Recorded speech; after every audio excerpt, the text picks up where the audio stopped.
ملکہ زبیدہ اور نہر زبیدہ۔ اس حقیقت سے تو کسی کو انکار نہیں کہ تاریخ اچھے الفاظ میں صرف انہی کو یاد رکھتی ہے جنہوں نے مفاد عامہ کے لیے بے لوث خدمات سر انجام دی ہوں۔ تاریخ جہاں فلاحی کام کرنے والوں کے کارناموں سے بھری پڑی ہے، وہیں سیاہ کرتوت کے حامل افراد کے سیاہ کارناموں کا ذکر بھی تاریخ کی کتابوں میں کثرت سے ملتا ہے۔ جب ہم خلافت عباسیہ کے 5ویں خلیفہ ہارون رشید کے دور خلافت پر نظر ڈالتے ہیں تو ہمیں ان کی نیک نامی کے ساتھ کچھ نہ کچھ انتظامی خامیوں کا ذکر بھی تاریخ کی کتابوں میں ملتا ہے۔ ہارون رشید اس لحاظ سے خوش قسمت گردانے جائیں گے کہ ان کی شریک حیات ایک نیک پارسا، خدا ترس اور خدمت خلق کے جذبے سے سرشار خاتون تھیں۔ زبیدہ بنت جعفر عباسی خلیفہ ہارون رشید کی چچا زاد اور بیوی تھیں۔ ان کی ابتدائی نام اگرچہ امت العزیز تھا، لیکن ان کے دادا جنہیں ان سے بے پناہ پیار تھا اسے زبیدہ کہہ کر مخاطب کرتے تھے، چنانچہ بچپن ہی سے ان کا یہ نام شہرت اختیار کر گیا اور اصل نام امت العزیز قصہ پارینہ بن گیا۔ زبیدہ 762 میں موصل میں پیدا ہوئیں۔ اس وقت ان کے والد موصل کے گورنر تھے۔ زبیدہ انتہائی خوش شکل، ذہین، نرم گو، رحم دل، خنیر اور انتہائی خوش بوش خاتون تھیں۔ سن 782 میں جب یہ 20 برس کی عمر کو پہنچی تو ان کی شادی خلیفہ ہارون رشید سے ہو گئی۔ کہتے ہیں ہارون رشید اس شادی پر اس قدر خوش تھے کہ انہوں نے بلا تفریق ہر خاص و عام کو شادی کی ترکیب میں مدعو کیا تھا۔ ملکہ زبیدہ کو یہ اعزاز حاصل رہا ہے کہ وہ 23 سال تک ایک وسیع و عریض سلطنت کی خاتون اول رہیں۔ ہارون رشید کا 23 سالہ دور خلافت ملکہ زبیدہ کے شاہانہ عروج کا تھا۔ انہوں نے اقتدار میں رہ کر فلاحی کاموں میں حیرت انگیز طور پر حصہ ڈالا۔ انہوں نے عراق سے مکہ معظمہ تک حاجیوں اور مسافروں کے لیے جگہ جگہ صحرائیں تعمیر کروائیں، کنویں کھدوائے۔ اس زمانے میں تو تواتر سے آتی آندھیوں کے سبب سال کے بیشتر حصے پر رستہ مٹی سے ڈھک جاتا تھا، جس کے سبب مسافر اکثر رستہ بھول جاتے اور کئی دن صحرا میں بھٹکتے رہتے تھے۔ چنانچہ ملکہ زبیدہ نے لاکھوں دینار خرچ کر کے رستے کے دونوں جانب پختہ دیواریں تعمیر کروائیں۔ اس کے ساتھ ساتھ ملکہ نے اپنے ذاتی خرچ پر کئی مسجدیں بنوائیں۔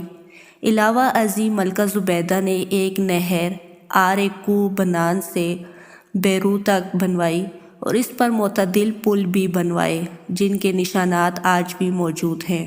انہیں اب بھی تناظر زبیدہ کے نام سے یاد کیا جاتا ہے۔ انسائکلوپیڈیا برٹانیکا کے مطابق ملکہ زبیدہ نے ایران کے ایک پرفضا مقام سے متاثر ہو کر تبریز نامی ایک شہر میں آباد کیا تھا۔ اس کے ساتھ ساتھ تاریخ کی کتابوں میں مصر کے تاریخی شہر اسکندریہ کا ذکر بھی ملتا ہے جو دوسری ہجری میں حادثات زمانہ کے ہاتھوں تقریباً اجڑ چکا تھا۔ ملکہ زبیدہ نے اس تاریخی شہر کے تشخص کو بحال کرنے کے لیے اس کی ازسر نو تعمیر کروائی۔ یوں تو ملکہ زبیدہ کے رفاہی کاموں کی فہرست خاصی طویل ہے، لیکن ملکہ کا یہ کارنامہ جو رہتی دنیا تک یاد کیا جاتا ہے وہ نہر زبیدہ، جسے کھٹن اور بظاہر ناممکن منصوبے کی تکمیل تھی۔ نہر زبیدہ کی تعمیر کا پس منظر صدیوں سے مکہ مکرمہ اور دیگر سعودی علاقوں میں پانی کی قلت کا مسئلہ درپیش رہا ہے۔ کہتے ہیں خلیفہ ہارون رشید سے بہت پہلے بھی ایک دفعہ پانی کا اس قدر سنگین بحران پیدا ہو گیا تھا کہ محض ایک مشکیزہ 10 درہم تک بکنے لگا۔ ایک دفعہ جب ملکہ زبیدہ حج کی غرض سے مکہ مکرمہ میں تھیں تو انہوں نے اہل مکہ اور حجاج کرام کو درپیش پانی کی قلت دیکھی، تو اسی لمحے انہوں نے مکہ مکرمہ میں پانی کی قلت پر قابو پانے کے لیے مستقل انتظام کرنے کا ارادہ کر لیا۔ اس کا مقصد اہل مکہ اور حجاج کرام کو بلا تعطل پانی کی فراہمی کو یقینی بنانا تھا۔ ملکہ نے ہنگامی بنیادوں پر جب دنیا بھر کے ماہرین کو یہ ذمہ داری سونپی تو طویل جدوجہد کے بعد ماہرین نے اطلاع دی کہ انہیں 2 جگہوں سے بہتے چشموں کا سراغ ملا ہے، ایک مکہ مکرمہ سے لگ بھگ 25 میل کی دوری پر، جبکہ دوسرا چشمہ کراکی پہاڑیوں میں نعمان نامی وادی کے دامن میں واقع ہے۔ ان چشموں کا مکہ مکرمہ تک پہنچنا ممکن نہیں تھا کیونکہ درمیان میں جگہ جگہ پہاڑی سلسلے رکاوٹ ڈالنے نظر آ رہے تھے۔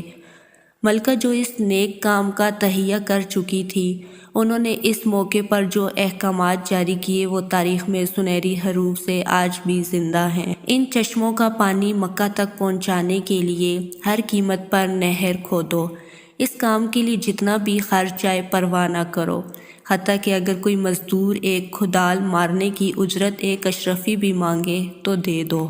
ملکہ کا حکم اور ارادے رنگ لے آئے۔ 3 سال دن رات ہزاروں مزدور پہاڑیاں کاٹنے میں مشغول رہے۔